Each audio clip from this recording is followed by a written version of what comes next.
Welcome to Willamette Wake Up. This is Melanie Zermer. According to research compiled by the American Federation for Suicide Prevention, lesbian, gay, bisexual, and transgender people are more likely than cisgender or straight people to report having made a suicide attempt in the past year or over their lifetime. Some may believe that counseling is a great opportunity to get help and healing and possibly prevent suicide among the LGBTQ plus community. And yet, according to Annie Snow, a mental health counselor and suicidologist in Salem, Oregon, the mental health community has been complicit in pathologizing gay and transgender identities. Annie Snow is a white, queer, cisgender woman who hails from Kentucky. She has a PhD from University of Kentucky, and her dissertation is titled Fix Society, Please: 3 papers on the mental health treatment, social support resources, and suicidology of transgender and gender-diverse adults. Dr. Snow is with us here today to talk about what is wrong with traditional mental health treatment modalities for gender-diverse people and general challenges this part of our community faces right here in the Salem area. And again, thanks for joining us today. Yeah, thank you for having me. Well, I want to ask you this before we get into the meat of our conversation. How can you be cisgendered and queer at the same time? Yeah, so I am cisgender. I'm also pansexual. So for those of us in the LGBTQIA community, some of us feel comfortable reclaiming that word, which was initially a derogatory term. Some of us enjoy reclaiming that as a way to describe our experiences. And I appreciate how inclusive the term is. It speaks to, I think, a broader sense of my identity that doesn't just include my sexual identity. I have a friend and colleague in New York, and their definition of being queer is something that really resonates with them. So this is Nips Melody, and they define queerness as a radical rejection of the assumed and perceived normality in the world. And I think that's a term that can apply to a lot of folks who may be interested in kind of exploring not just their sexuality and their gender, but other components of their identity. So it's a term that really resonates with me. Yeah, you're right. It's broader than that. It's just a total rejection of what we're supposed to believe is normal, and probably with respect to gender identity.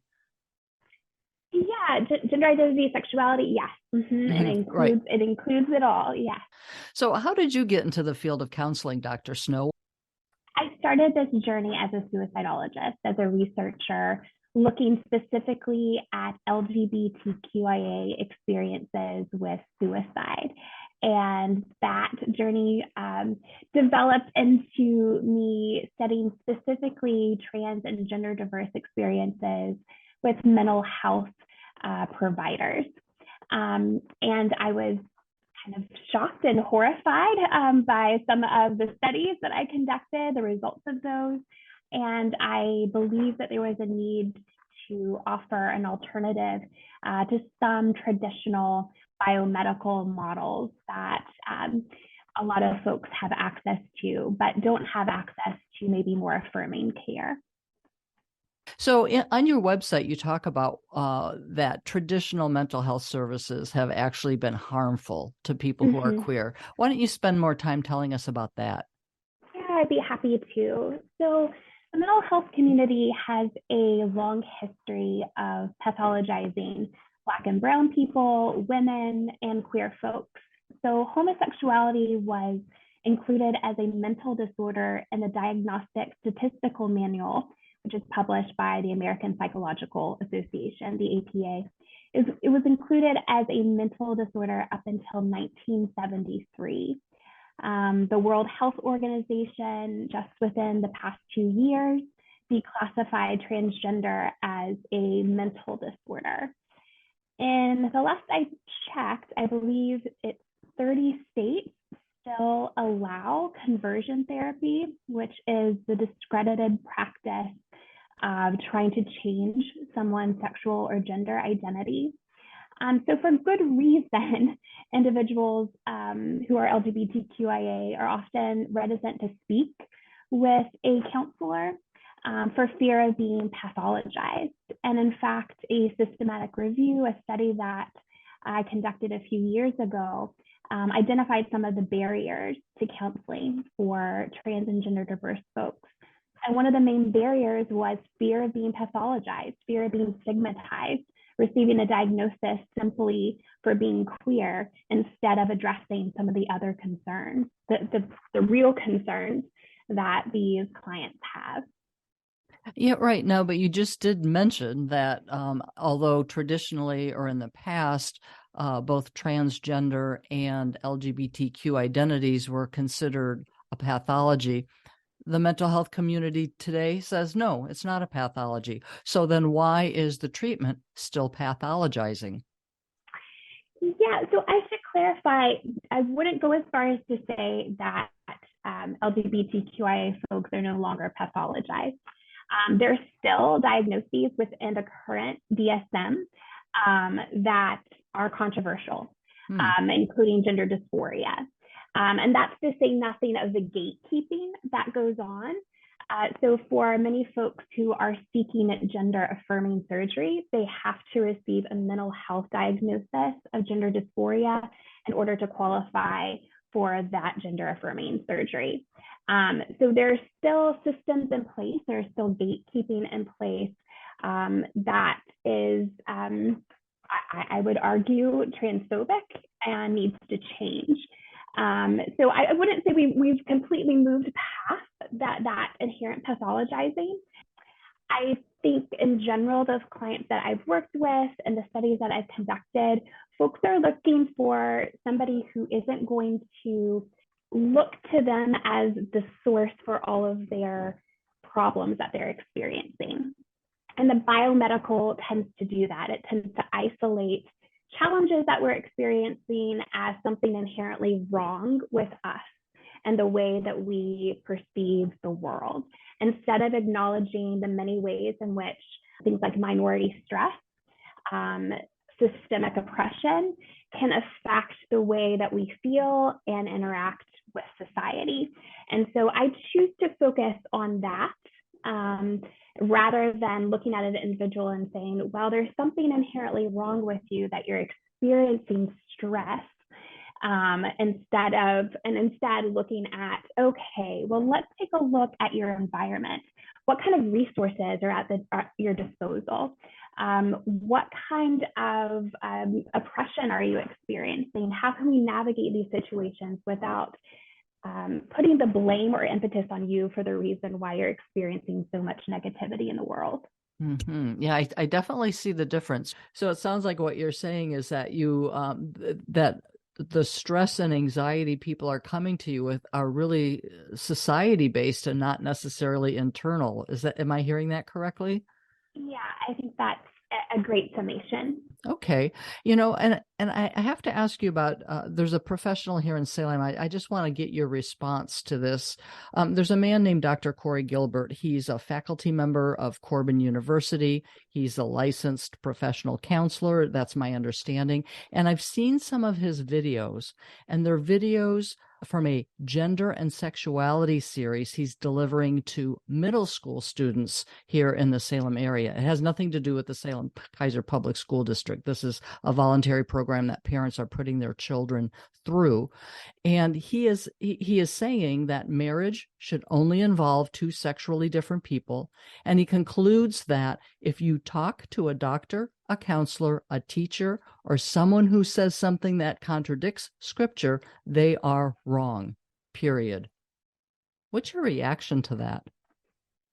Right. So I've seen the video that I believe you're referencing, and I was deeply disturbed by watching that recording for a myriad of reasons.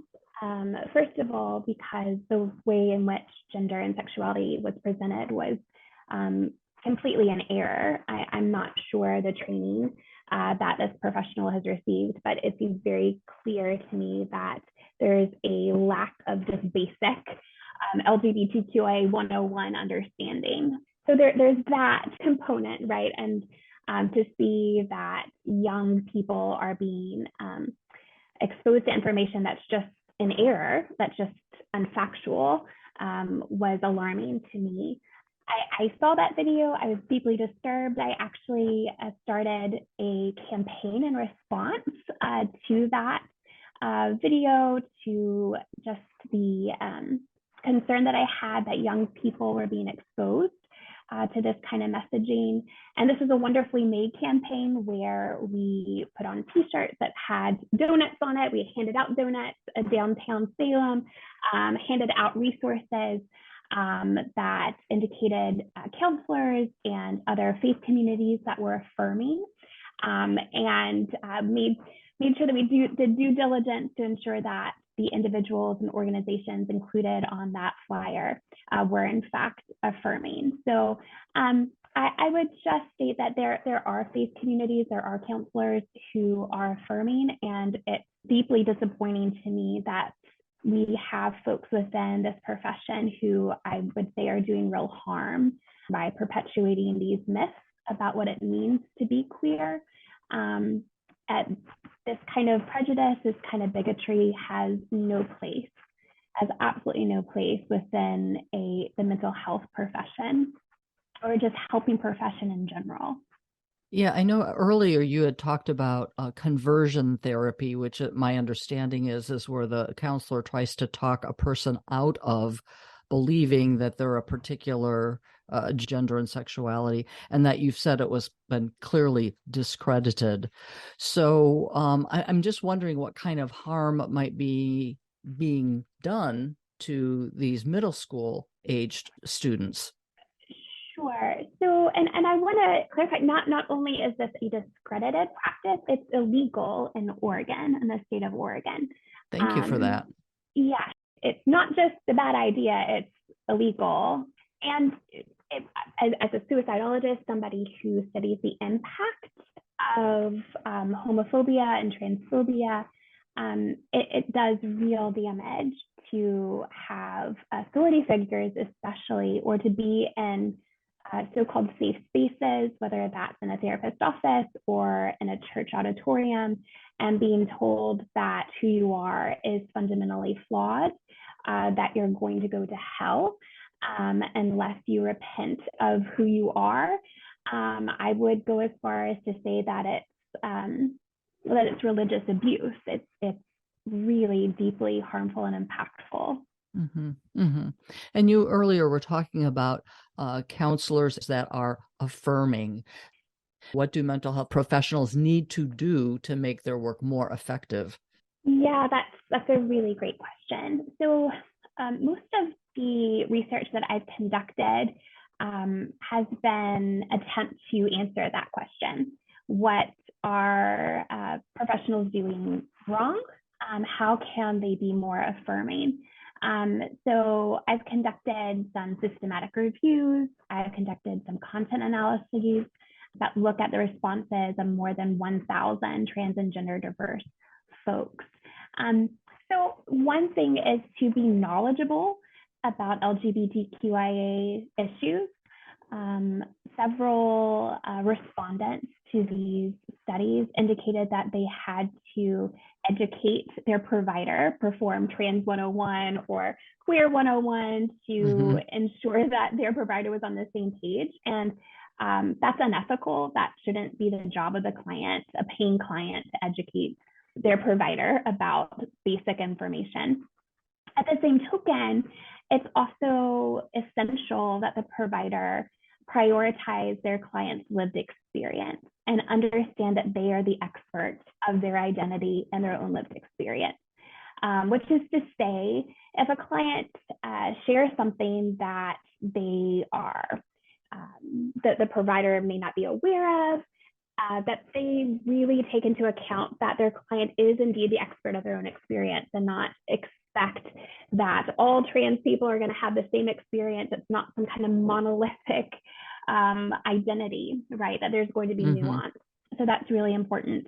Something that also comes up in the research is maybe a tendency for providers to overemphasize a client's gender identity or sexuality. So for instance, a client comes and they're experiencing extreme stress, depression, and assuming that it's because, well, they're trans or they're pansexual. So this must be why they're experiencing this. And that's a really unnuanced approach to take. Mm-hmm. Certainly it can be a component, or it may not be a factor. So providers need to be careful not to do that. At the same time, respondents to these surveys also indicated that there was a tendency for providers to ignore their sexuality or their gender identity completely, as if it was an elephant in the room. So it's about Mm-hmm. finding balance. Right, right. Yeah, because earlier you said oftentimes you found that people who are gender diverse, some of their anxiety and stress lies within the oppression of the greater society. But then you're also saying you also have to pay attention that it may not be. And so a good counselor is able to suss out what's the origin of the issue that we're dealing with. Yeah. And through communication with the client. I think that's kind of our overarching theme here, right? Not to make assumptions, not to think that you know better than the client, to really get to know the person that you're working with and helping them navigate and find out, okay, what's really going on here? What's the best explanation, and maybe what's the best solution or intervention in this case? Mm-hmm. And if you've just joined us, I'm talking with Dr. Annie Snow. She's a mental health counselor and suicidologist in Salem, Oregon, and she works with or has a focused practice with the LGBTQ queer community. And we've been talking about the kinds of counseling that can actually be most effective for people who are gender diverse or queer. I'd like to move a little bit into maybe the greater community. It just seems like over the last 5 years, although we've made some steps forward with gender diversity, we've kind of taken some steps back. And it seems like, especially trans people, seems to be particular targets of a lot of hate. That's what I'm seeing out there. And I'm wondering if you're seeing that, and what are the challenges you're seeing in your practice that queer people face in our community? Yeah, I mean, as far as specific challenges, there's a whole host of them. When it comes to how we can best support folks within the LGBTQIA community, I think there are a lot of things that we can do to be better sources of support. I think one is recognizing our interconnectedness and how transphobia, queerphobia doesn't just impact folks within the LGBTQIA community. Certainly, they receive the most negativity. They're most likely to be at the target. And certainly when we look at this past year, the number of anti-trans legislation, when we look at the violence directed particularly towards trans and gender diverse folks, that's something to be aware of. And we all lose. We all are negatively impacted by transphobia. We're all negatively impacted by gender policing, policing people's gender expression. We're negatively impacted as a society when boys are told that they can't cry, that that's not something that little boys do. And imagine a society where everyone, regardless of their gender, is given the freedom to express themselves without fear of violence, without having to resort to violence because they've been told to suppress their feelings their whole life based on the sex that they were assigned at birth. So I think keeping that in mind is really important. And as far as like specific things that we can do, depending on the resources that are available to us, we can donate to organizations like Trans Lifeline if we have financial resources. They're a fantastic resource that provides crisis assistance for individuals. It's fully staffed by trans and gender diverse people. They do not utilize coercive and voluntary interventions, which I deeply appreciate, and that's not the case for all crisis lines. And I do believe that they offer micro grants too. We can also support queer creators and trans creators and artists If we don't have the financial wherewithal to support them in that way, we can share their work. That's one way that if we have those financial resources, we can be a support.